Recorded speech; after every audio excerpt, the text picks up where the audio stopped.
मला आणखीन एक मेसेज असा आला की संविधान म्हणते मतदान करा आणि निवडणूक आयोग म्हणते करूनच दाखवा. तर निवडणूक आयोग किंवा आयुक्त जे मुख्यमंत्री असं म्हणाले तसं तुमच्या माध्यमातून कळलं मला की हे रडीचा डाव खेळतायत. पण मग मुख्यमंत्री त्यांची घरघडी निवडणूक आयुक्त म्हणून नेमणूक करतायत का की निवडणूक आयुक्तांना काही कामच नाहीये. हा सगळा प्रकार जो चाललेला आहे धाकदपटशांचाही प्रकार करून पाहिला, त्याच्यानंतर पैसे वाटपाचा प्रकार करून पाहिला, तेही उघडकीस आले. यावेळेला सोशल मीडियातून बऱ्याच गोष्टी उघड झालेल्या आहेत. टीव्ही चॅनलमधनं सुद्धा बऱ्याच गोष्टी उघडकीस आलेल्या आहेत. अगदी मी परवा ठाण्याला गेलो होतो आणि मी आणि राज आमच्या उमेदवारांना सुद्धा कोटी कोटींची ऑफर करून त्यांची उमेदवारी मागे घेण्यासाठी प्रयत्न करण्यात आला. म्हणजे सगळ्या साम दाम दंड भेद एवढी खा कशासाठी सुटले यांना. का एवढी तुम्हाला ही महापालिकेची निवडणूक नगर परिषदेच्या निवडणुका म्हणजे मला असं वाटतं की यांच्याकडे महायुतीकडे कर्तृत्व काही नाहीये म्हणून वाटेल ते करा. तिकडे गणेश नाईकांकडे त्यांचं मतदान केंद्रच फरार झालं. म्हणजे टांगा आहे की नाही जागेवर मला माहित नाही पण मतदान केंद्र फरार. त्यांच्या टांगा दुखल्या फिरून फिरून या मतदान केंद्र गेले इकडे नाही त्या मतदान केंद्रात 4 तास लागले त्यांना. म्हणजे हे मंत्र्याची हालत आहे. टांगा दुखल्या केंद्र फरार. टांगा पलटी नाही झालं पण त्यांच्या खेट्या घालून टांगा दुखले. आता डोक्यावर हात मारावा की पाय चिपत बसावे हा गणेश नाईकांपुढचा प्रश्न असेल. पण ह्या सगळ्या गोष्टीवरती इलाज करायचा असेल तर मला असं वाटतं निवडणूक आयुक्तांना तत्काळ निलंबित करून त्यांच्यावरती कारवाई केली पाहिजे. कारण हे बसल्या जागी फुकटचा जनतेचा पैसा खातायत आणि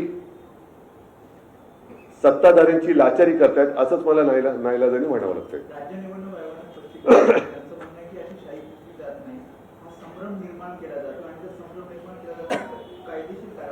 बरं आता मी सांगितलं की ते काय त्याचं नाव देवेंद्र रवींद्रच्या नावापुढे बाईचा फोटो ते काय मग त्यांची ओळखच पुसली तिकडे. गणेश नाईकांचं मतदान केंद्र फरार आहे. अनेक ठिकाणी काय ठिकाणी म्हणजे ठाण्यामध्ये मला अशी तक्रार आली की तिकडे कोणी मार्गदर्शन करायलाच नाहीये कोणाचं मतदान कुठे आहे.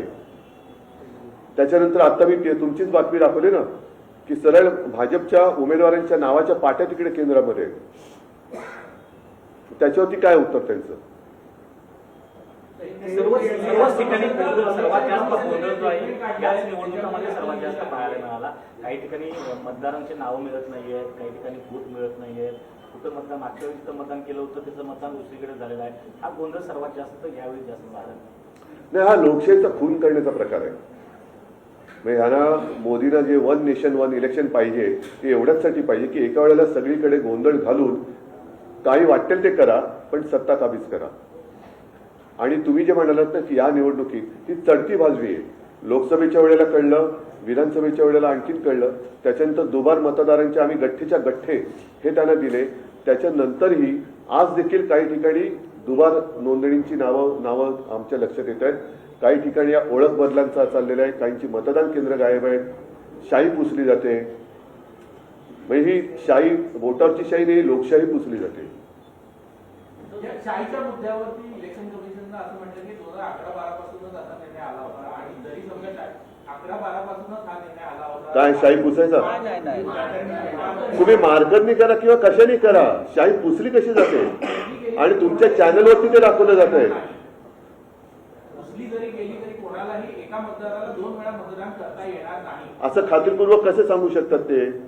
बरं ज्या ठिकाणी 2 वेळा ज्यांचं नाव नोंदलं गेलेलं आहे तिथे ते हमीपत्र घेणार होते. अशी किती हमीपत्र त्यांनी आतापर्यंत घेतलेत. सर मुख्यमंत्री देवेंद्र फडणवीस असतील किंवा भाजपचे इतर नेते आणि शिवसेनेचे सुंदर शिंदे शहासेना हा बरं ते तर त्यांच्या सगळ्यांचं नेत्याचं असं म्हणणं की कालपासून तुम्ही दोघेही म्हणजे तुम्ही आणि राज ठाकरे हे दोघेही जो सूर लावताय तो पराभवाची मानसिकता दिसते. तुमचा पराभव होतोय. पराभव नाही त्यांचं कुभांड जे आहे ते आम्ही फोडतोय. नाहीतर आम्ही एवढे ताठ मानेने त्यांच्यासमोर उभे राहिलोच नसतो. त्यांचा जो काही एकूण दरोडा घालण्याचा प्रयत्न आहे तो आम्ही वेळोवेळी लोकांसमोर आणतो आहोत. मग ते दुबार मतदार असेल, धाकदपटचे असेल, पैसे वाटताना त्यांचीच लोक पकडलेत, त्यांनी एकमेकाची लोक पकडलेत. पराभवाची कारणं तुम्ही त्यांच्या त्यांच्या पराभवाची कारणं, कारण ते हारलेले आहेत. देवेंद्र फडणवीस आणि त्यांची सगळी चोर कंपनी ती हारलेली आहे. हारलेल्या मानसिकतेमुळे त्यांना हे असले गैरप्रकार करावे लागतात. नाहीतर जा ना लोकांसमोर, जसे आम्ही जातो तसे. काही ठिकाणी मंत्री